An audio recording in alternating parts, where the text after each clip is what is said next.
She doesn't have anything. Yeah, hey, Al? Al, what's... Oh... Barry! What? What?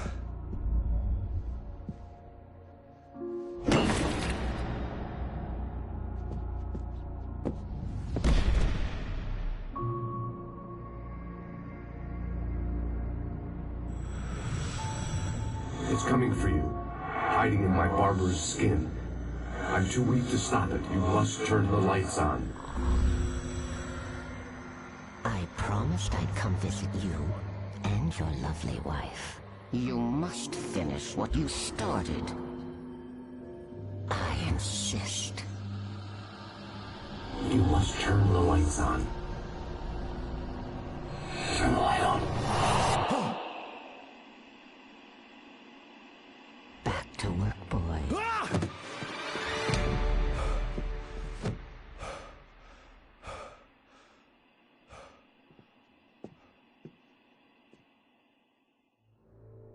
I felt nauseous, hungover. Only anger kept me going. I can't tell reality from dream anymore, but it seems I have an imaginary editor to help me. She's an old woman in a funeral dress. I call her Barbara Jagger. She's very strict. I'm writing faster and faster. My manuscript is being heavily revised. The edits are getting very aggressive, and each day there's less of me and more of her. I hate it, but I know she's right. She promises me I can save Alice this way. She knows more of this than I do. About the complex incantation I'm attempting. About this place. She's worked with another writer under similar circumstances, Thomas Zane. The genre of the story seems to be shifting. It's turning into a horror story. I'm getting close. I can feel it. Rose took a day from me. I had less than 12 hours left to meet the kidnapper. All I could do was get Barry into the car, work something out once I got on the road. Barry was out of it. He was way too heavy to carry. You're right. I deserve more money. I'm so handsome.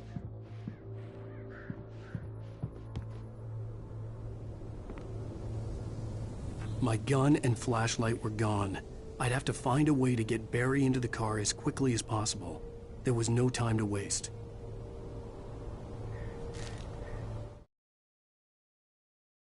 Mr. Randolph liked Rose. That little so hard to make her bitter.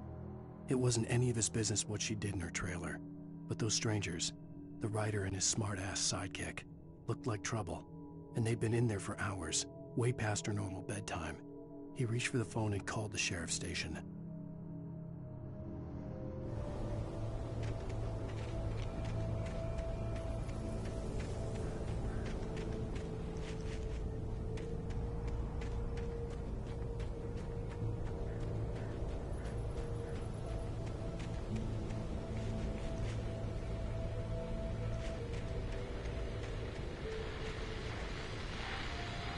I just stepped outside to catch a breath of fresh air. Let me tell you, the weather's getting heavy. Nights like this make me especially glad I'm here talking to you and not home in bed. Once the weather takes a turn like this, I can't sleep at all. It's all tangled bed sheets and dark thoughts, punctuated by the occasional plunge into nightmare. Is it just me? Well, perhaps it is. But I hope I can make the night a little bit easier to get through. Caller, you're on KBF FM. Hey, Pat, it's Walt Snyder. What's on your mind, Walt? Well, I am the way you are, but, well, I can't sleep either, you know? I just been staring out the window here, trying to make sense of it all, but, I ain't been drinking either, you know? I just... Well, you sound like a man with a problem, Walt. I had argument with Danny. You know, Danny, and, then I got in trouble with the law, you know, and, I'm just, well... I heard something like that, Walt. Yeah, well, you know, Danny's my best friend, and, they let me out on bail today.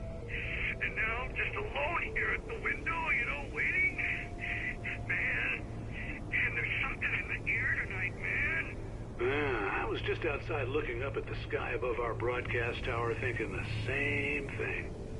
What are you waiting for, Walt? I don't know. Something's gonna happen. I think I better go. Walt, maybe... No, thanks, Pat. Well, good luck to you, Walt. Hang in there. Let's take a little break, folks. This weather's really something else, huh? How can I be sure that you'll walk away? Why do love you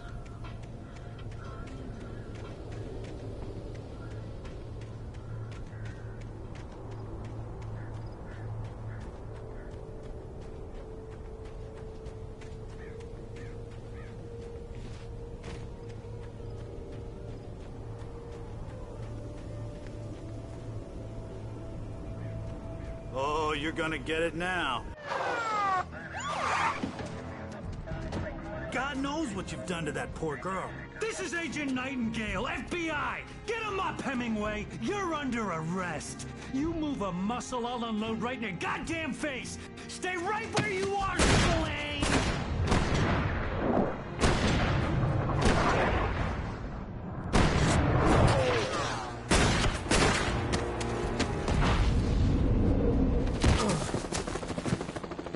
What are?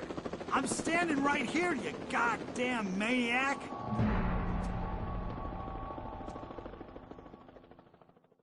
I hated to leave Barry behind, but there was no way I'd miss my appointment with the kidnapper.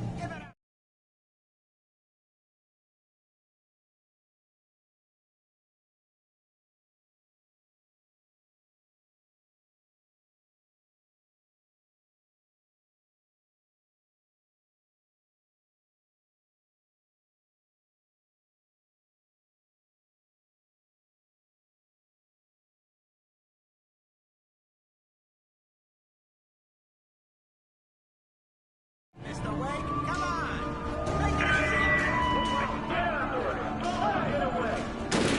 Move it! Let him get away.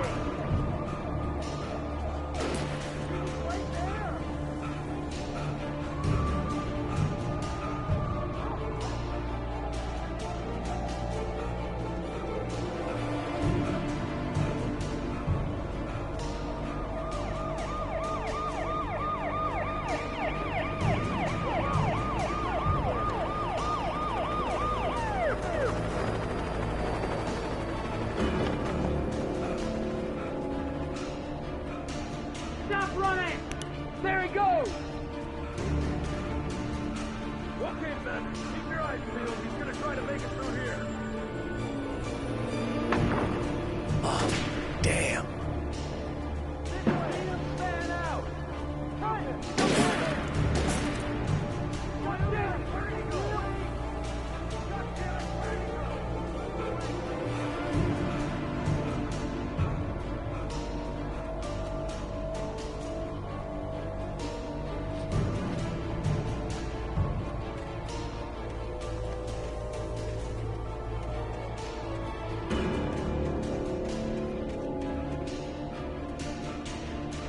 He's gone! Come on, guys! We need to head him off!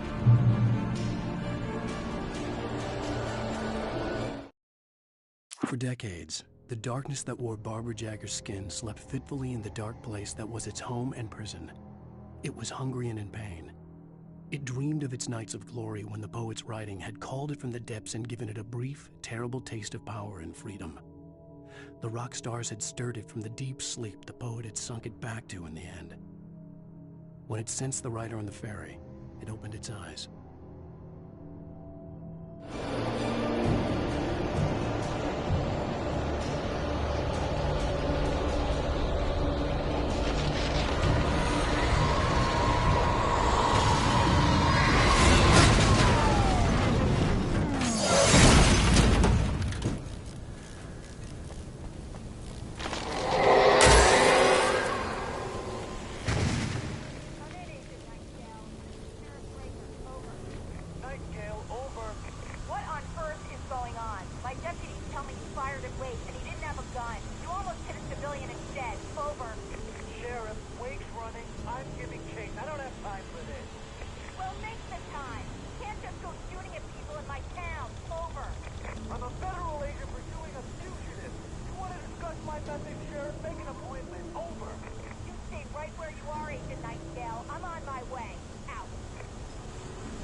Rose didn't know how the strange old lady got in her trailer, and she looked wrong somehow.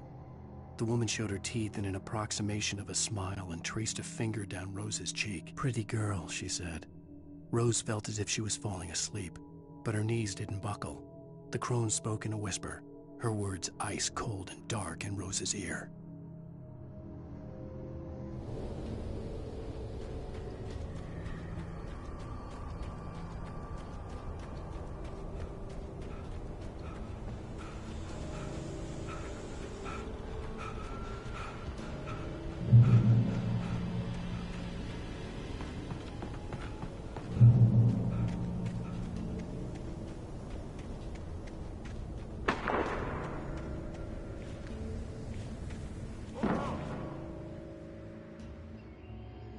Search the area.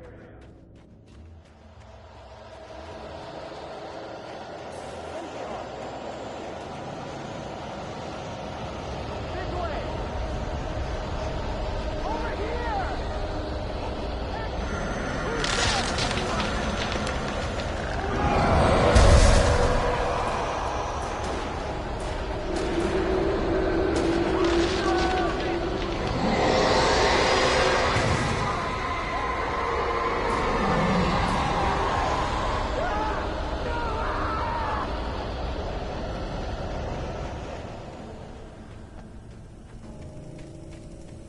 This horror was everywhere I went, circling me.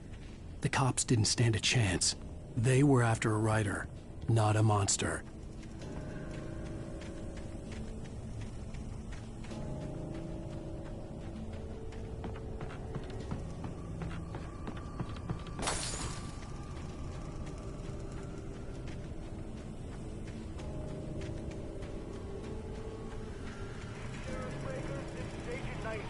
I've lost contact with Winston Lin you assigned to me. It's Blake Stewing. Wait, are you seriously telling me that geek writer just took out my deputies? Are you kidding? I mean, have you seen this guy? He wears a tweed jacket. Over. He's the guy we're chasing. If it's not him, who then? Bigfoot? Over. I don't know yet, but I'm not in the habit of jumping to conclusions. That tends to come back and bite you in the ass. Out.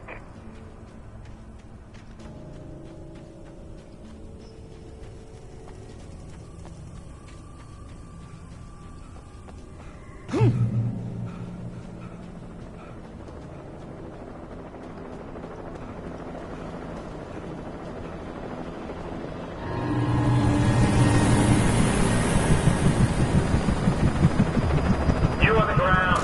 Hold it right there. There's nowhere to run. Freeze!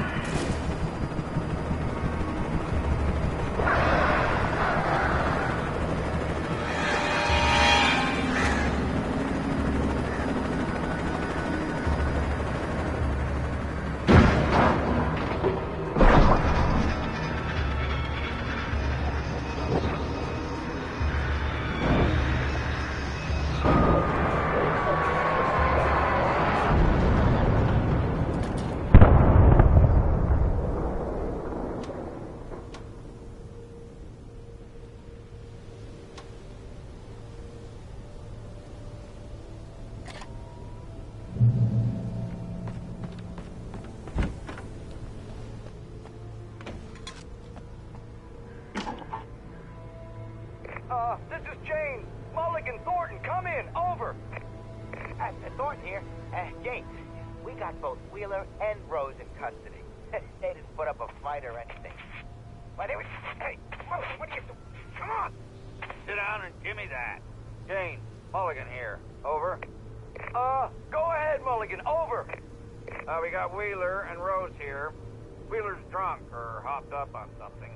Speaking of which, that Fed had a pretty distinctive whiff of Otis Scotch about him, you know what I mean. Over. I don't have anything on that, Deputy Mulligan. Over. Well, whatever.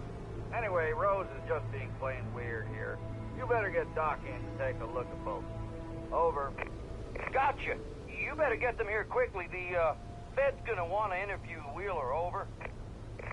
Oh, yeah, I'll bet he does. Looks like they have a lot in common. Mulligan out.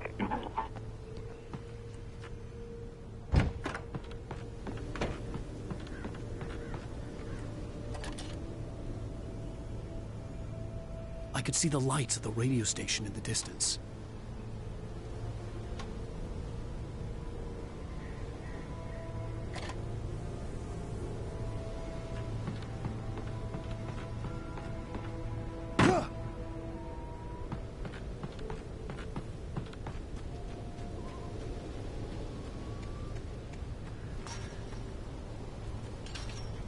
I imagined that the broadcast tower in the distance was part of the local radio station. Maine seemed like a decent guy. Perhaps he could give me directions to the coal mine.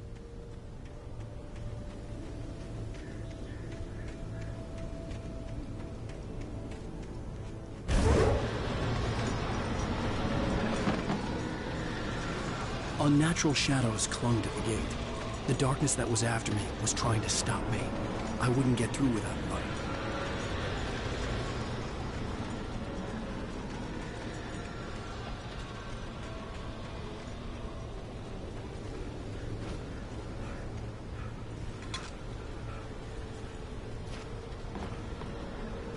There was no power to the searchlight.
It took me a moment to recognize the flashbang grenades.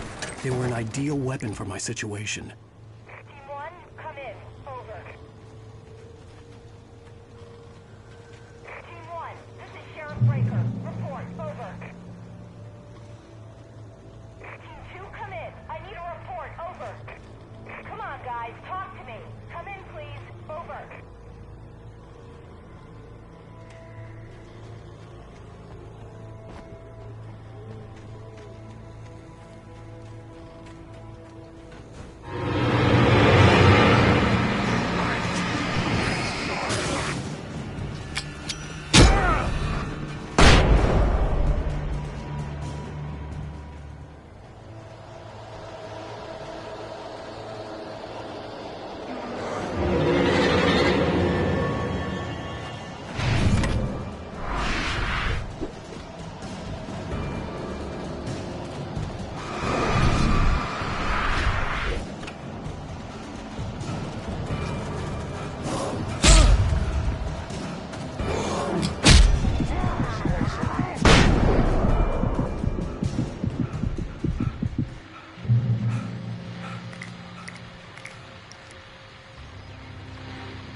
And here's another call.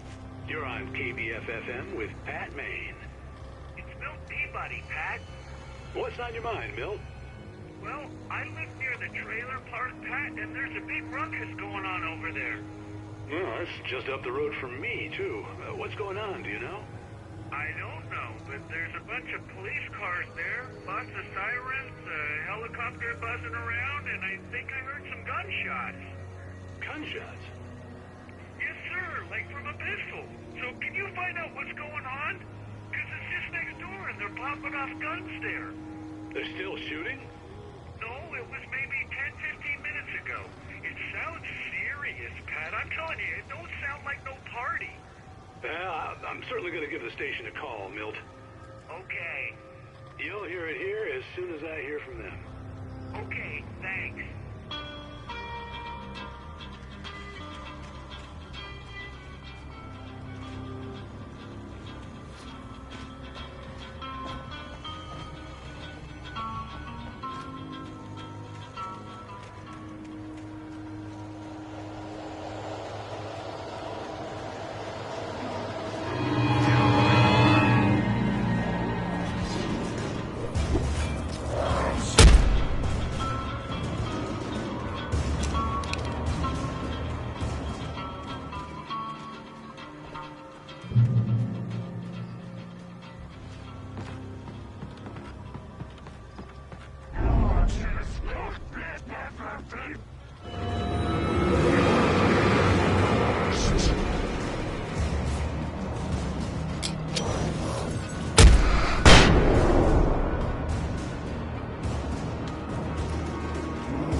Touched by the dark presence, Rose was lost in a dreamland where everything was drawn in black and gray crayons.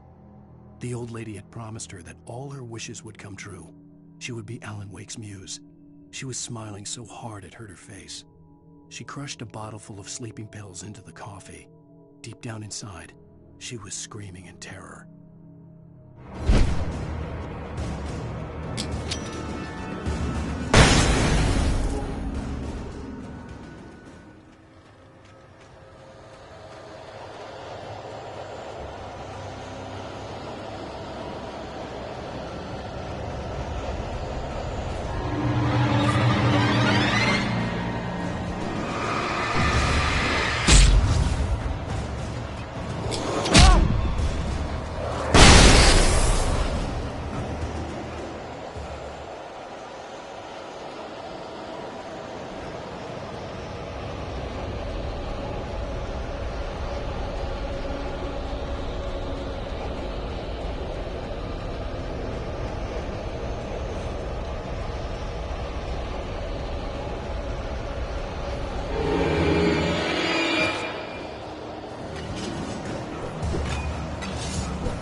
What do you mean?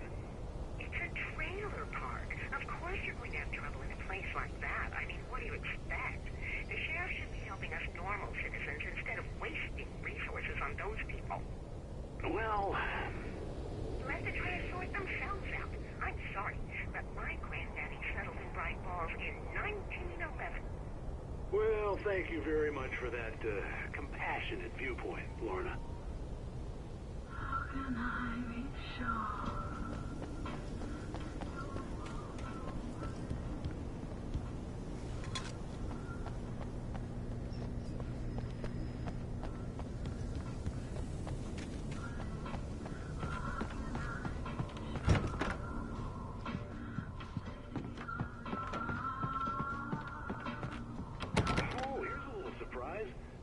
Writer Alan Wake just walked in. Folks, I'm going to see if I can talk him into an interview.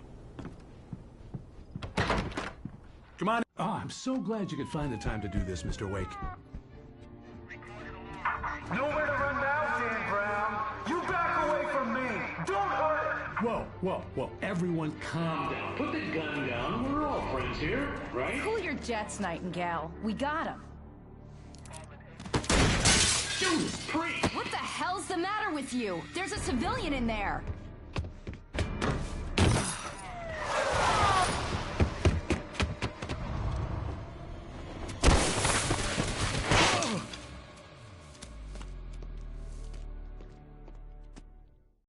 I'll get you yet, even if it kills me. You hear me?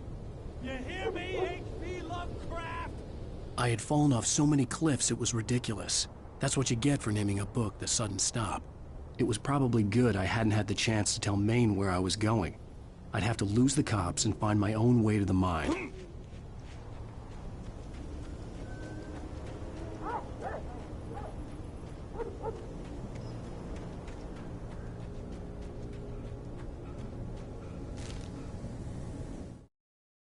Nightingale stared through the broken studio window into the dark woods.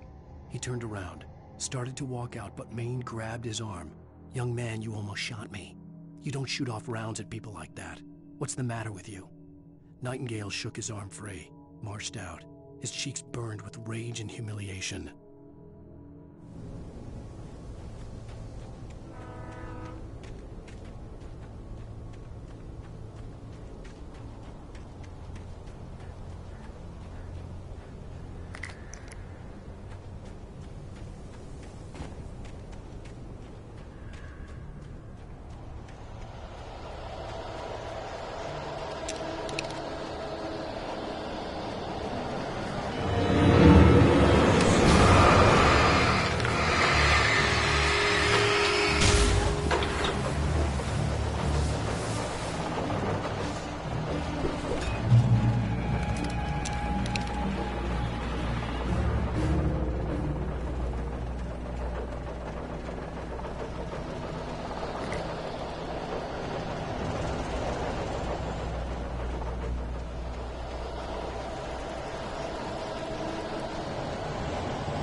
Danny had stepped out, but what stumbled back in was something else. Something alien.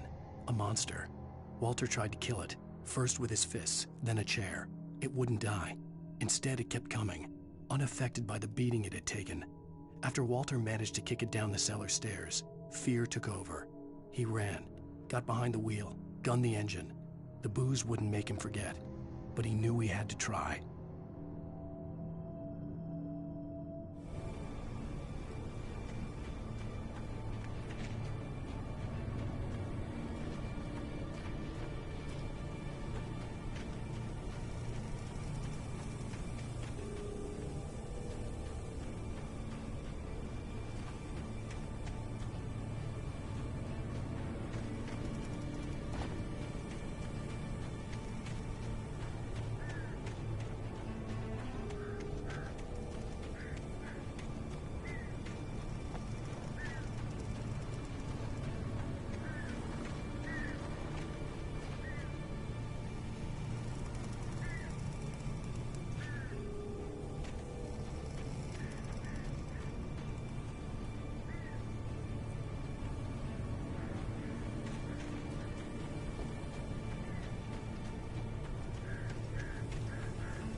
There was no sensible reason for the power company work lights to be here. It was almost as if they'd been left for someone like me to use.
Sarah trusted her gut, and her gut said Agent Nightingale was an asshole.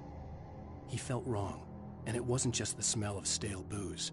It was in the way he flashed his badge, pulled rank, the look in his eyes when he wanted answers. Where was Alan Wake? What was this about an accident? Where was his wife? And most importantly, why did she let Wake go? He wouldn't answer her questions. Federal business was all he'd say.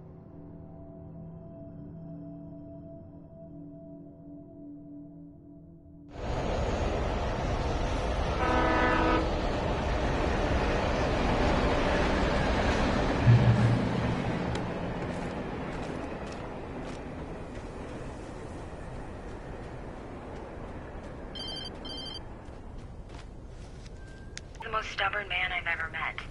Please help me. I look at you, Alan, and it's not you. Something else. Looking out from behind your eyes. Alice, I'm here. I'm so alone here. It's all gonna go to hell. You need to be careful. Cooperate. The connection had been terrible. But that wasn't the only thing that hadn't been right with the call. She sounded wrong somehow, but she had called me.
The pipe wrenched itself loose from the bridge's steel framework.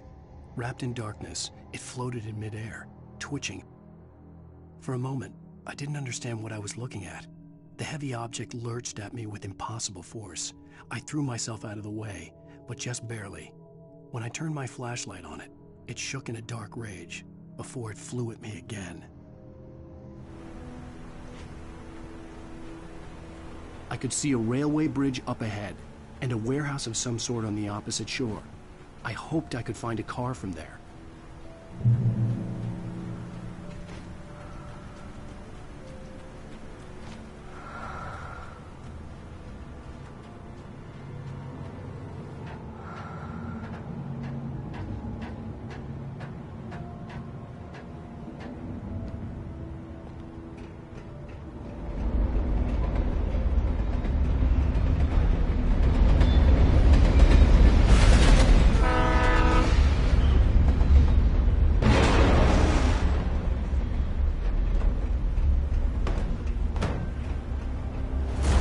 That was pursuing me was growing stronger, and it was taking over everything in its path.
I slammed the door shut right in his smug face.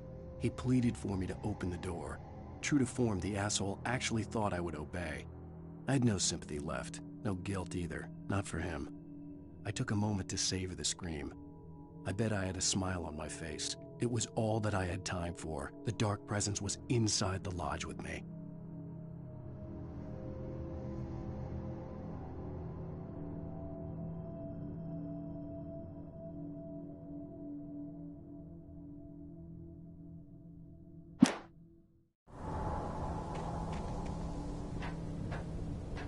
As a teenager, just starting to get interested in writing, Stephen King had been a source of inspiration to me. I thought about all the inanimate objects that had come to life in his books. No one is safe in a good horror story. Certainly not the protagonist. That's what makes them fun. This was anything but. The darkness could possess anything, and it was getting closer.